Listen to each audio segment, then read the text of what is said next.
My fiancée and her bridesmaids secretly planned to mock me at our wedding, so I canceled all, and what came after ruined her reputation forever. I, a 28-year-old male, was supposed to marry my fiancée, Amy, a 27-year-old female, last week, and honestly, I'm still trying to process everything that happened. We'd been together for 4 years, and I seriously thought she was my soulmate. I met Amy at my friend's barbecue party. She was this super outgoing girl who could light up any room she walked into. Not going to lie, she was way out of my league, smart, gorgeous, and could make anyone laugh. Our first date was actually hilarious. I took her to this fancy restaurant trying to impress her, but they messed up our reservation. Instead of getting mad, she suggested we get hot dogs from a street vendor and eat them in the park. That's when I knew she was different. The first 3 years were amazing, like the kind of relationship you see in those cheesy posts on relationships where everyone calls it fake because it's too perfect. She was always there for me when things got rough. When I lost my grandpa last year, Amy took care of everything, called my boss to get me time off, made sure I ate, and even organized all the family stuff so I could just focus on grieving. She'd leave little notes in my lunch when I had big meetings at work. Once she even learned how to make my mom's lasagna recipe because she knew I missed home-cooked meals. Amy was also super fun to be around. We'd have these random adventure days where we'd just drive somewhere without planning anything. She taught me to stop being so serious all the time and to enjoy life more. My friends loved her because she always made our game nights more fun. My sister, though, never said anything, but I could tell she didn't get along with Amy. That wasn't an issue, though. But things started changing about 6 months ago. It was small stuff at first. She started bringing up her ex, Tom, more and more. Like we'd be watching TV, and she'd randomly say, "Oh, Tom loved this show," or "Tom could never understand shows like this, he was so basic." At first I didn't think much of it. Everyone talks about their exes sometimes, right? Then her pranks started getting worse. Amy always liked jokes and pranks, but they used to be fun ones we'd both laugh at. Like this one time, she replaced all my socks with bright pink ones before an important meeting. It was funny because she knew I had these shoes where no one would see them anyway. But lately, her pranks started feeling different. Mean, almost. When I got this huge promotion I'd been working toward for 2 years, instead of being excited like she used to be about my wins, she gave this weird speech at my celebration. She stood right there in front of my coworkers, my boss, and my parents, talking about how I probably just got lucky and my boss felt sorry for me. Everyone was just standing there awkwardly while she laughed. The old Amy would have never done that. She used to be my biggest cheerleader. The proposal is when I really started noticing something was off. I'd spent months planning it, saved up for this super fancy restaurant, got her favorite flowers, and even had the restaurant help set up this special dessert thing with the ring. When I got down on one knee, she pretended she didn't want to marry me for 5 whole minutes. Just sat there going, "Oh, I don't know," while everyone in the restaurant stared at us. When she finally said yes and laughed, saying it was just a joke, something felt wrong. The old Amy would have maybe played along for a few seconds, but she would have never let me sit there feeling stupid for that long. It's weird looking back now. The same things I used to love about her, her spontaneity, her sense of humor, her outgoing personality, started feeling different, like she wasn't doing things to make us both happy anymore, but just to get attention or laughs from other people. Every time I tried talking to her about how her pranks were making me feel lately, she'd just say, "OMG, babe, learn to take a joke," or "Why are you so sensitive?" The old Amy would have listened. We used to be able to talk about anything. My best friend started noticing the change too. He'd say stuff like, "Dude, is Amy okay? She's acting different." But I kept making excuses because I remembered how great things used to be. I kept telling myself maybe she was just stressed about the wedding or work or something. The Amy I fell in love with was this amazing, caring person who made me want to be better. She'd surprise me with my favorite snacks when I was having a bad day, remember random stuff I mentioned months ago, and always knew how to make me laugh when I was down. That's why it took me so long to notice when things started changing. When you love someone that much, you don't want to see the bad stuff.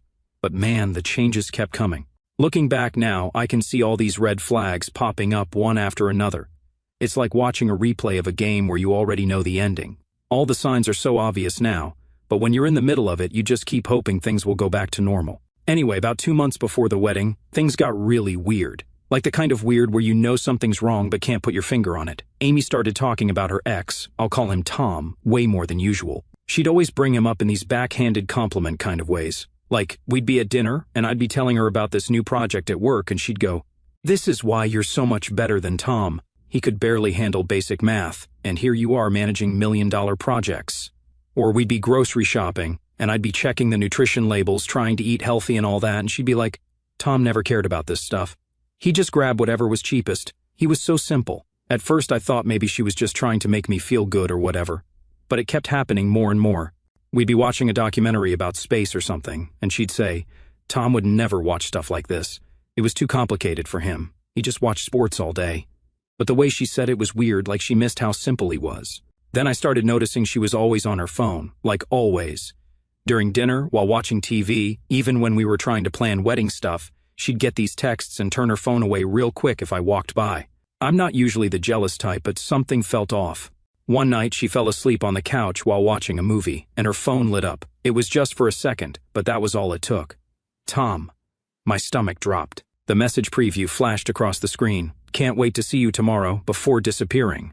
My brain latched onto every detail, the way his name sat so casually on her screen. How could she still have his number while we were engaged? The emoji, small and harmless, but suddenly full of meaning I didn't want to unpack.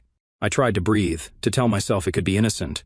Maybe she was just meeting an old friend. Maybe it was about the wedding. But my gut twisted, telling me what my brain refused to accept. After that, I started paying more attention. Where she went, how long she was gone, the little inconsistencies in her story. She kept saying she had all these wedding planning meetings with her bridesmaids, but something wasn't adding up.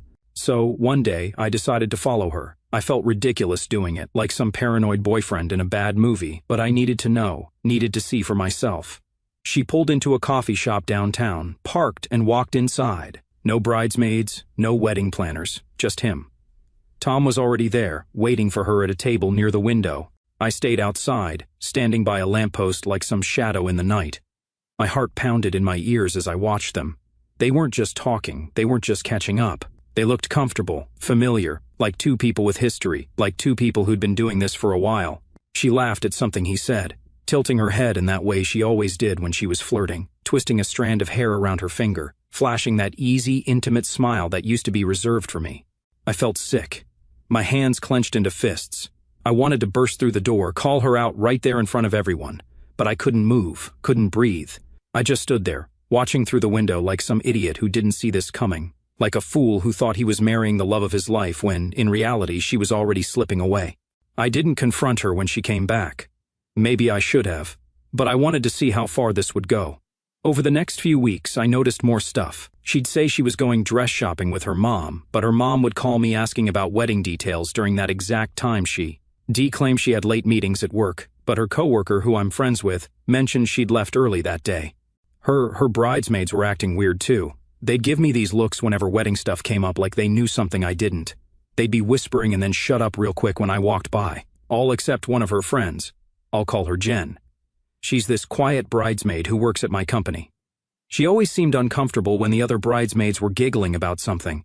I remember this one time we were at the wedding venue, doing some planning, and Amy was going on about how Tom could never afford a place like this, how he still lived in his college apartment with roommates. But she had this weird tone, almost like she thought it was cute. Then she looked at me and said, "That's why you're so much better, babe.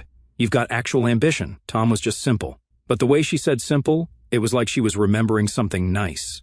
Jen pulled me aside that day, looking really nervous. She started saying something like, "Look, there's something you should..."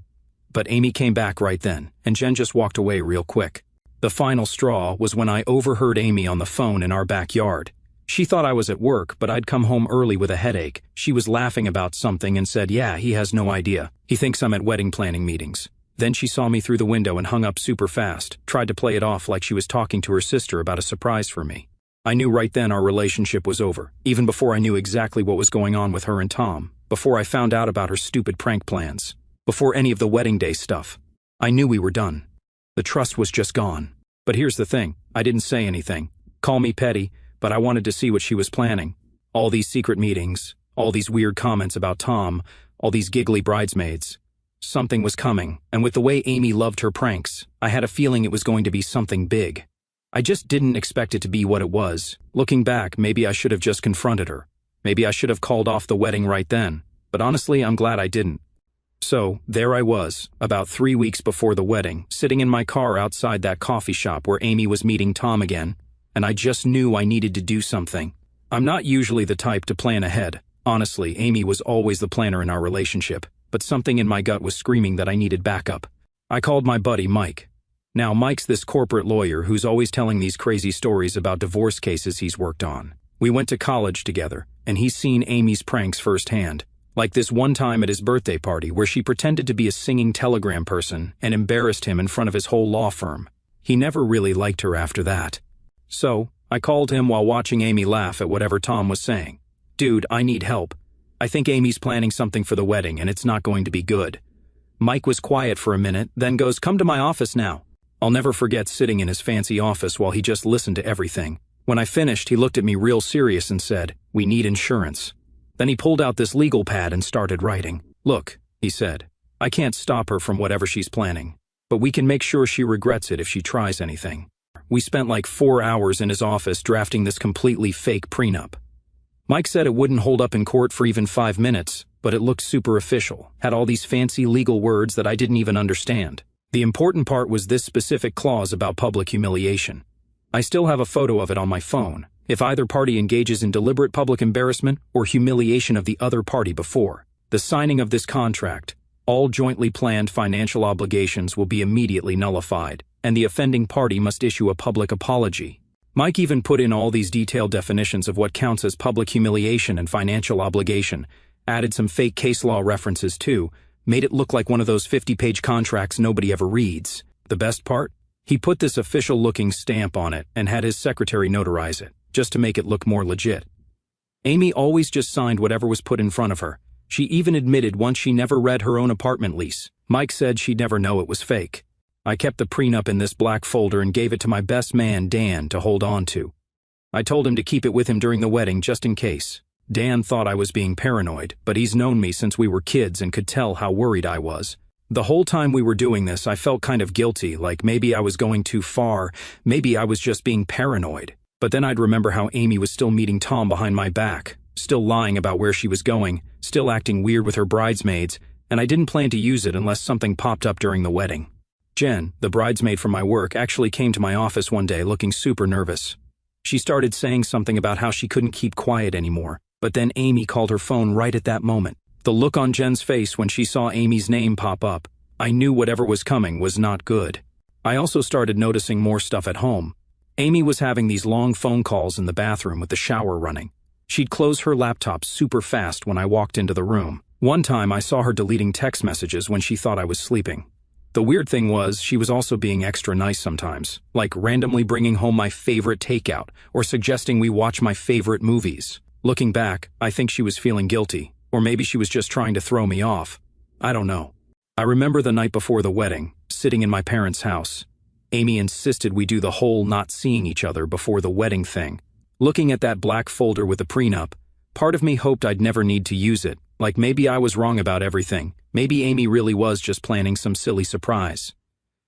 My mom came in and saw me staring at the folder. She didn't know what was in it, but she could tell something was wrong. She sat down next to me and said, "You know you don't have to go through with this if you're not sure." I just told her everything was fine. I put the folder in Dan's bag that night, told him to keep it close during the ceremony. He made this joke about how it was like in the movies where someone always objects at the wedding, but neither of us was laughing.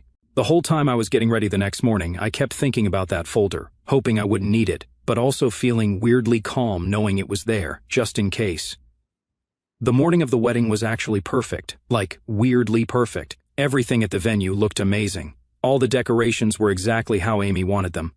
The whole time I was getting ready with my groomsmen, I kept thinking maybe I was wrong about everything. Maybe I was just being paranoid. Dan, my best man, kept checking on the folder like it was his job. He'd pat his bag every few minutes, making sure it was still there. My other groomsmen thought he was checking for the rings and kept making fun of him for being so nervous. My mom was already crying before the ceremony even started. Happy tears, she thought. My dad kept straightening my tie even though it was fine. Looking back now, I think they both knew something was off but didn't want to say anything. I remember standing at the altar, watching everyone take their seats. Amy's bridesmaids were all giggling and whispering to each other, all except Jen, who looked like she was about to throw up. She wouldn't even look at me. Then the music started playing, and everyone stood up. Amy walked in with her dad, and honestly, she looked beautiful, like actually perfect, which just made everything that happened next so much worse. The ceremony started normal. The priest was doing his thing, talking about love and commitment and all that. I was actually starting to feel stupid about having that prenup in Dan's bag. Then we got to the vows. Right before we were supposed to say our vows, Amy did this thing where she grabbed the mic from the priest. He looked super confused, but she just gave him this big smile like, don't worry about it. Then she says, all excited, like she's hosting a game show or something, I have a little surprise for my wonderful soon-to-be husband. My stomach just dropped. Dan immediately put his hand on his bag where the folder was. I saw my dad sit up straighter in his seat. Amy turns to face all our guests with this huge smile and goes, ladies and gentlemen, let's give a warm welcome to the real love of my life. The doors at the back of the venue open, and in walks the gentleman Tom, like he was in some kind of movie or something, just strolling down the aisle with this stupid grin on his face while everyone's turning around in their seats, trying to figure out what's happening. My mom gasped so loud you could hear it across the room. My sister actually stood up, like she was ready to fight someone. One of my aunts just said, oh, no, really loud. But Amy wasn't done. She's standing there, beaming like she just won an award or something, and starts going on about how she just couldn't say I do without making sure Tom approved first because he was such a big part of her life. And they'd been talking a lot lately. Then this idiot, Tom, actually walks up to the altar and claps me on the back, like we're friends or something. He's got this smirk on his face that I just wanted to punch off. Most of the bridesmaids are giggling like this is the funniest thing they've ever seen. The priest looks like he wants to disappear. Jen's actually crying now, like full-on tears running down her face. But Amy wasn't done, not even close. She pulls out her phone and goes, oh, and I have something else to show everyone. She started scrolling through this group chat with her bridesmaids. Look, babe, she says, showing me her screen. We've had this little pool going. The girls and I have been taking bets. I'm looking at these messages and I swear my brain just stopped working for a second. These girls, who were supposed to be helping Amy plan our wedding, had been betting actual money on whether she'd go through with it. One of her bridesmaids had bet $200 that Amy would fake cold feet right before the ceremony. Another had $150 on me crying at the altar. Lisa had bet $300 that Amy would pull something epic, her exact words. They had this whole spreadsheet going with odds and everything, like they were betting on a football game instead of someone's wedding, someone's life. The worst part? There were messages from months ago. This wasn't some last-minute joke. They'd been planning this for months. All those wedding planning meetings? They were probably sitting around planning how to humiliate me. Amy's scrolling through the chat, laughing and pointing out different bets. Oh, look, Rachel almost got it right. She said I'd bring a surprise guest. That's close enough to count, right? Tom's still there, looking at the phone over Amy's shoulder and laughing, like this is the funniest thing he's ever seen. Man, he says, you really went all out for this one. I look around the room. Some of the guests start whispering. I can see phones coming out because, of course, people are recording this. This is probably going to end up on social media in like 5 minutes. And Amy, she's just standing there in her perfect white dress, waiting for me to laugh, like this is just another one of her pranks that I'm supposed to brush off, like she didn't just destroy our entire relationship in front of everyone we know. Come on, babe, she says, poking me in the side. You're not mad, right? It's just a joke. Tom's not really going to object or anything, unless... She looks at Tom, and they both start laughing again. I glance at Dan, and he's already got the folder halfway out of his bag. But Amy's still not done. She turns to the guests and goes, oh, should I tell them about the backup plan, in case he actually got mad? That's when I knew this wasn't just a prank gone wrong. This wasn't just Amy being Amy. This was straight up cruel. She'd spent months planning how to humiliate me in front of everyone I care about. She'd involved her friends, her ex, probably half the people in this room. I looked at her standing there, looking so proud of herself, and I didn't see the girl I fell in love with anymore. I saw someone who thought my feelings were a joke, someone who'd rather get laughs than have love, and that's when I decided if she wanted a show, I'd give her a show. I smiled at her, the calmest smile I've ever smiled in my life. She actually smiled back, probably thinking I was finally getting into the joke. I turned to the priest, who honestly looks like he wants to resign from the church right there. Hey, I say, super politely, do we have that table set up for signing the marriage license? I need to grab something real quick. The priest just points to this little table off to the side, probably thinking I'm about to make this whole thing even worse. I walk over to Dan. The room is dead silent now, like everyone's holding their breath. Amy's still got this huge smile on her face, but I can see she's getting confused. This wasn't part of her script. I pull out this black folder, the one Mike helped me prepare. It looks super official. I hold it up so everyone can see it. Ladies and gentlemen, I say, using my best meeting presentation voice, before we go any further, I'd like to share a document with my dear fiancé. Amy tilts her head, like a confused puppy. Wait, what? I start walking back to the altar, taking my sweet time. My hands aren't even shaking. I'm just ready. See, Amy, I say, real calm, like I'm explaining something to a kid. I had my lawyer draft up a little agreement before the wedding. Just a small precaution, just in case you ever decided to do something like this. I hold up the contract so everyone can see the official-looking stamp at the bottom, the one Mike's secretary put there. Amy's face starts losing color. What the hell is that? She asks. Her smile's finally starting to crack. Oh, just a little clause, I say, pretending to flip through the pages. See, this part right here. It states that if either party engages in public humiliation before signing the marriage license, then all joint financial obligations, like the wedding, honeymoon, and shared assets, are immediately null and void. The guests gasp, like an actual group gasp, like in movies when someone reveals the killer. Amy's blinking real fast now, like she's trying to wake up from a bad dream. Wait, what? That's not real. That can't be real. Oh, it's very real, I say, channeling my inner lawyer. It also requires the guilty party to issue a public apology right here in front of all our guests. Tom finally stops smirking. Dude, you can't be serious. This is a joke, right? I turn to look at him and give him the biggest smile. Oh, I take pranks very seriously, don't you, Tom? Since you helped plan this one and all. Amy's starting to sweat now. Her perfect makeup's getting a little messy. Babe, this is crazy. You're not actually mad, are you? That's when I delivered the line I'd been practicing in my head since I saw her with Tom at that coffee shop. Why would I be mad, Amy? This is hilarious. It's all part of the fun, right? I snap the folder shut real loud. I'm canceling the entire wedding. Dead silence, like you could hear a pin drop from across the room. Amy's perfect smile just shatters. Wait, what? Oh, don't look so shocked, I say, tucking the folder under my arm. You had your joke. Now it's my turn. Wedding's off. The room explodes, like actually explodes with whispers and gasps. The priest backs away from us like we're both crazy. The bridesmaids finally stop giggling. Amy's face goes from pale white to bright red in like 2 seconds. You're joking, she says. But her voice is shaking now. Am I? I look at Dan. Hey man, would you do the honors? Dan, absolute legend that he is, pulls out his phone, hits play, and hit the road. Jack starts blasting through the venue speakers. Some guests actually start laughing. Others just sit there in shock. A few get up and start leaving. Smart move, honestly. Amy looks like she's about to pass out. You're not serious, she keeps saying. You're not walking away. I just grin. I literally am. I turn to my parents. Mom's actually smiling now, through her tears, and Dad looks proud for the first time all day. I think we're done here, I say. My dad immediately stands up and starts telling guests the wedding is over. Always the practical one, my dad. Then I turn back to Tom, who's trying to slowly back away from the altar. Hey Tom, I call out, you like stealing people's fiancés, right? Well, congrats, she's all yours. That finally wipes the smirk off his face. Amy spins around to look at him. Tom, tell him this is stupid! But Tom's already heading for the door.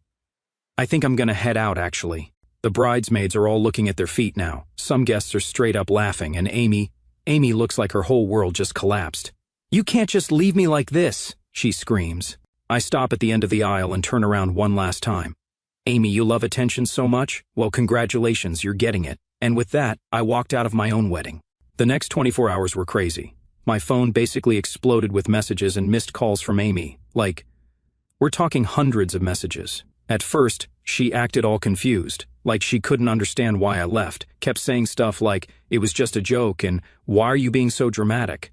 Then she got mad, started sending these long messages about how I humiliated her, ironic, right? And how she couldn't believe I would ruin our wedding over a silly prank. She even tried saying I had no right to walk out on her like that. But here's where it gets good. Remember that group chat where they were placing bets?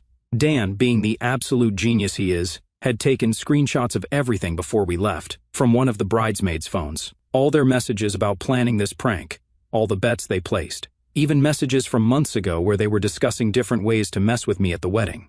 Amy tried telling people I abandoned her at the altar, started playing the victim on social media and everything. But then those screenshots started making the rounds. Turns out, people don't really like it when you turn someone's wedding into a betting game. The fallout was epic. Those bridesmaids who thought it was so funny, they started panicking when they realized people could see their messages. Sarah, the maid of honor, actually lost a job opportunity because the screenshots got sent to her potential employer. Guess they didn't want someone who thought humiliating people was funny.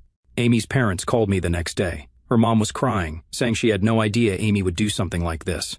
Turns out they'd warned her not to pull any stunts at the wedding. Her dad actually apologized to me and said he understood why I did what I did. Then the money stuff hit. Amy started demanding I pay her back for wedding costs. That made me laugh because I'd paid for almost everything. The venue, my card, the catering, my account. That fancy honeymoon she'd been bragging about to everyone. All booked under my name. One phone call to each place, and it was all canceled. The venue manager was actually super understanding, said he'd seen some crazy wedding stuff, but this was a new one. The honeymoon cancellation hit her hard. She'd already posted all over social media about our amazing 2 weeks in Hawaii. Had to explain to everyone why she wasn't posting beach pictures. Her bridesmaids started distancing themselves real quick. Funny how fast people disappear when they realize they're going down with you. Even the ones who were in on the whole thing suddenly didn't want anything to do with her. Tom ghosted her completely, wouldn't answer her calls or texts. Guess he didn't find it so funny anymore when people started asking him why he thought ruining someone's wedding was okay.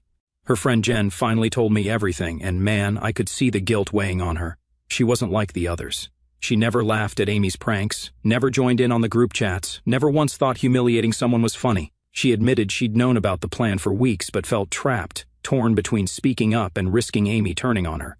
She told me how she'd tried to warn Amy, begged her to call it off, but Amy just brushed her off, saying it would be hilarious to see my reaction. Tom, of course, had no problem playing along, probably thought it made him look cool or something. But Jen? She hated every second of it. She told me she barely slept the night before the wedding, sick with anxiety, knowing what was coming. And when she saw me standing at the altar, oblivious to the setup, she said she wanted to scream, to stop it before it happened. But she froze. As she talked, her voice was quiet, full of regret, like she thought I'd hate her for not doing more. But for the first time in months, I saw something I hadn't seen in a long time. Actual common sense. Someone who didn't just go along with the crowd. Someone who cared about how people felt. And honestly, that stuck with me more than the whole wedding disaster ever did. A week after everything, Amy showed up at my apartment, looking like she hadn't slept in days, still wearing her engagement ring. She started crying about how sorry she was, how she never meant for things to go this far, how she still loved me, and we could fix this. I just handed her an envelope. Inside was an invitation to a fake wedding rehearsal. Same venue, same time as our wedding was supposed to be. The guest list? Everyone who saw her little prank. No groom's name, just a note saying, "Now we're even." She stood there, reading it like 5 times before she got it. When she looked up, I just shut the door in her face. Remember all those phones recording at the wedding? Yeah, clips started showing up online. People started calling her the bride who got left as a joke. Her own prank turned into a meme. Some of Amy's friends tried defending her online, saying I should have taken the joke better. But then more screenshots would appear, showing how long they'd planned this, how much money they bet, all the mean things they said about me in their group chat. Amy tried reaching out through mutual friends, saying she'd learned her lesson. But every time someone showed me her messages, they'd end up seeing the screenshots too. Pretty soon she ran out of people willing to speak up for her. It's been 6 months since the wedding that never was, and Amy never really bounced back. She kept trying to claw her way back into my life, sending messages about how she could fix everything if I just gave her another chance. Like, chances were some unlimited resource she hadn't already burned through with every one of her stupid pranks. But I was done. Her bridesmaids, the same ones who laughed along with her, didn't stick around either. Sarah, the ex-maid of honor, even sent this long-winded apology about how she should have warned me and felt awful about what happened. Too little, too late. Tom? He blocked Amy on everything and started telling people he was manipulated into the whole thing. Last I heard, he moved back to his hometown and works at his dad's store now. Guess the simple life wasn't so bad after all. Amy's parents are still apologizing every time they run into my family. Her mom sent me a Christmas card, saying she thinks about that day all the time and wishes she'd seen the signs earlier.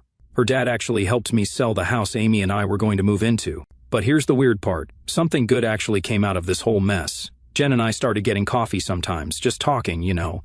Turns out Jen had liked me for a while, but obviously never said anything because I was with Amy. We started hanging out more. Nothing serious at first, just lunch breaks at work, maybe grabbing dinner sometimes. She's different from Amy in every way possible. Quiet, kind, thinks about other people's feelings, never tries to make jokes at someone else's expense. 3 months after the wedding that wasn't, we started dating officially. My parents love her. Even my sister, who hated Amy from day one, thinks Jen's perfect for me. Amy found out about us through mutual friends and tried starting drama online, saying Jen stole me from her and that she planned this to happen. Nobody believed her. The screenshots of her planning to humiliate me with her ex kind of killed any sympathy people might have had. Speaking of Amy, she's still trying to fix her reputation. She made this long public apology on Facebook about how she's grown and learned from her mistakes. Then, 2 days later, she was in my company's parking lot trying to confront Jen. Security had to escort her out. My life's actually better now. Got promoted at work, a real one this time, not the one Amy made fun of. Moved into a new apartment in a better part of town. Jen and I are taking things slow. We went on vacation last month, just a small beach trip, nothing fancy, but it was nice being with someone who didn't feel the need to post every second of it on social media or turn everything into a joke. And oh, I still have the prenup folder. Mike, my lawyer friend, framed it and gave it to me as a birthday present. It's hanging in my home office now. Jen thinks it's hilarious. My friends say I dodged a bullet. I think I dodged a whole firing squad. Sometimes I look at old pictures of me and Amy and can't believe I didn't see what was coming.